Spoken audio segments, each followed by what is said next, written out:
A guy like Eric Reid, safety for the Carolina Panthers, blast Jay-Z for his new partnership with the NFL, saying it looks like the rap mogul is selling out and helping bury Colin Kaepernick's career. Really? We gonna mention the word sellout and Jay-Z in the same sentence. From the streets. Rap impresario, mogul, businessman. I'm a businessman. Noted writer, justice writer. That's what he was when he worked at the New York Daily News. Sean King, who I got tremendous respect for, he sat up there and said to Jay-Z, Jay-Z's a capitalist. No argument there. He is. He's right on point with that. But it seems like people are lining up to go after Jay-Z. And I don't understand it. I'm really at a loss for words about it. First of all, if you're Eric Reid, think about some of the things that this dude has said and done. Yes, he's taking a knee with Colin Kaepernick. Yes, he's bringing attention to racial inequality and injustices that have been exacted against the black community. I'm a black man. What could I possibly say negative about that? Of course, I appreciate where Eric Reid is coming from. But it does get to a point where it's a bit excessive. The Players Coalition, led by Malcolm Jenkins, you had a problem with that. You felt they co-opted the movement. So what do? You confront Malcolm Jenkins on the football field at Lincoln Financial Field in Philadelphia. A game is about to be played. Hasn't started yet. And you turn an NFL game into something like that. And then you wonder why somebody like you or Colin Kaepernick would be frowned upon. Because you have patrons out there who pay to watch a football game that didn't come to the stadium, an NFL stadium, for that. Why is that relevant? Because Eric Reid is on the record saying they did not have a problem. They did not have a problem with the National Football League. That's what Eric Reid said. That's what he went on Twitter and said. We didn't have a problem until, and I don't have the tweet in front of me, but he was basically saying the NFL promoted systemic racism, what have you. Listen, here's the deal. You didn't have a problem with the NFL. The NFL really didn't have a problem with you until they felt that their bottom line might be compromised. Colin Kaepernick was kneeling for weeks. Nobody said anything. Marshawn Lynch admitted on several occasions he didn't stand up for the national anthem. NFL didn't say anything. Why? Because in their collective bargaining agreement, unlike the NBA and Major League Baseball, which mandates you stand for the national anthem, the NFL didn't mandate it. They strongly encouraged it, but they didn't mandate it. And because they didn't mandate it, a player was free to exercise their right not to stand for the national anthem. NFL didn't say anything. It wasn't until it was brought to the attention of the masses, and then the president sat up there and said he'd fire those SOBs, that all of a sudden the issue took on a life of its own. That's the fact. Let's get to some other facts while we're talking about this, because it's time that people wake up and recognize what the hell's going on here. Eric Reid, blackballed. Don't you have a job in the National Football League? I'm sorry. Didn't I see Eric Reid playing for the Carolina Panthers last year? Is he not still collecting a check from the Carolina Panthers? Is he not still employed by the Carolina Panthers? I think he is. Colin Kaepernick, blackballed. Okay, I kind of believe that's happening as well. But are we going to ignore wearing a Castro shirt in Miami while contemplating being a Miami Dolphin when the Cuban populace there exceeds 30%? A t-shirt, a Castro t-shirt in support of Fidel Castro in Miami. Do we forget that the Baltimore Ravens were going to sign him? But the girlfriend, his lady, no disrespect to her, but she went on social media. Maybe let me correct that. It was either her or him. I'm not sure. I don't recall. But they too, both of them were associated with comparing Ray Lewis and owner Steve Bisciotti to the characters in Django. Samuel L. Jackson and Leonardo DiCaprio. Samuel L. Jackson being the epitome of a quote-unquote Uncle Tom, and Leonardo DiCaprio being a slave owner. Did we forget that? Did we forget that he had an opportunity to land in Denver with John Elway, but didn't want to accept the deal? Did we forget the fact that he had an opportunity to end up in Seattle and Pete Carroll said, "What is your plan?" and he didn't have one? They didn't know whether you were going to continue to kneel or not. They didn't know what kind of trouble you were going to be willing to cause. If football was going to be your priority. Ladies and gentlemen, I just named you 4 teams: Seattle, Miami, Denver, Baltimore. All of them were going to bring Colin Kaepernick on. All of them. Every one of them. And Eric Reed still has a deal. Eric Reed is playing in the NFL. And oh, by the way, he goes on Twitter yesterday and said, "I'm going to stay in the NFL's you know what," while he's collecting a check from an NFL team. Ladies and gentlemen, when it comes to dudes getting in trouble, and that's not these guys, their character is not to be impugned. Stephen A. Smith is not on this radio show talking about the character of Colin Kaepernick and Eric Reed. It is not to be impugned. And I'm not talking about Colin Kaepernick at all, with the exception of pointing out he did have 4 offers coming his way. As it pertains to Eric Reed, I got one problem with Eric Reed and one problem only. It seems as if you don't do exactly what he wants you to do, exactly the way he thinks you should do it, you a sellout. You co-opting. And where has that gotten us throughout history? You know, not to get too historical with y'all, but I remember how the great Malcolm X, who I revere and deify, once called out Dr. Martin Luther King Jr. I also recall him later years apologizing for that. And there being a meeting of the minds with people understanding there are roles that each individual has to play. Martin Luther King played one role, Malcolm X played another.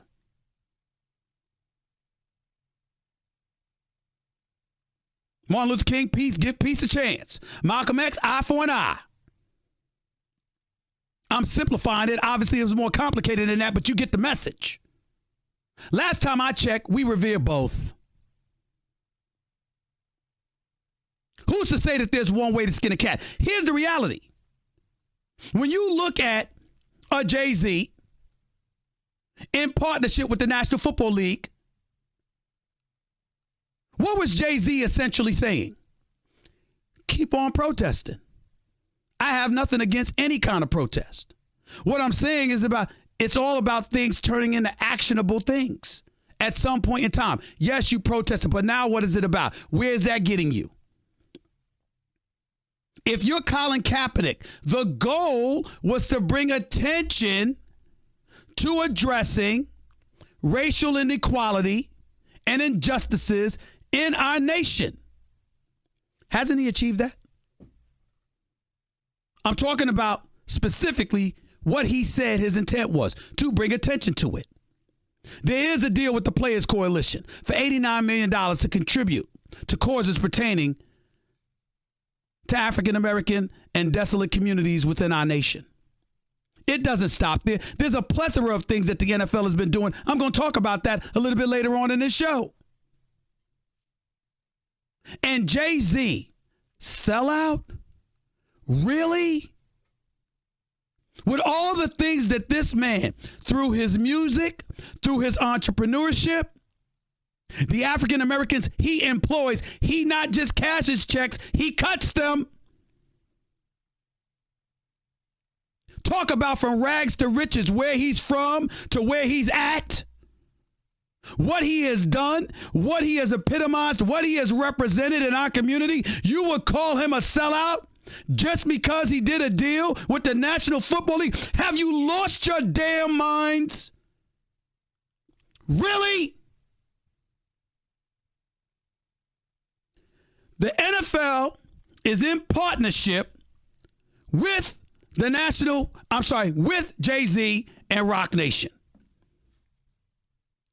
The objective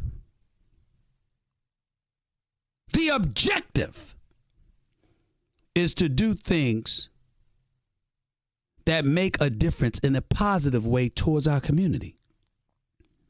There is no question that the cachet that the NFL has, being the number one sports brand in our nation, there is no question about the positive impact it can ultimately have if it's committed to doing the right things. Jay-Z wasn't talking in front of that microphone and those cameras by himself. Roger Goodell was sitting right next to him on behalf of 32 owners who, by the way, most of them might not give a damn about these issues.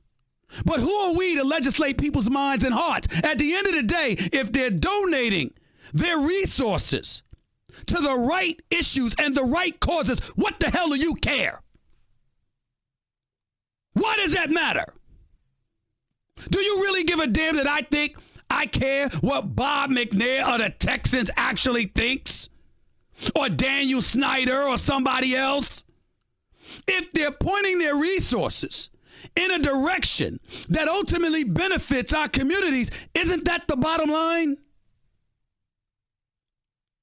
Who the hell told you or anybody else that you get to legislate what's inside people's hearts? And oh, by the way, forgive me if I'm a bit pessimistic or skeptical about my ability to affect an 80-year-old billionaire who happens to be white and is separate and apart from the black plight as you can get as a white billionaire in his 80s or their 70s. Forgive me if I'm not optimistic about that. But guess what? There's a younger generation on the come up.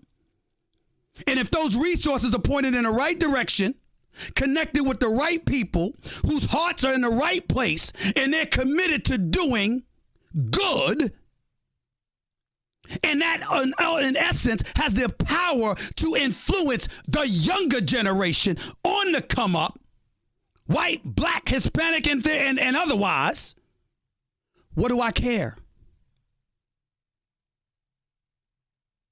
And if that ultimately is what it's about, what is your problem with it? Are you going to tell me you're going to sit here with a straight face after all the things that Jay-Z has accomplished in his career, after all the things that he has achieved and has done, after the issues that he's through his music and beyond,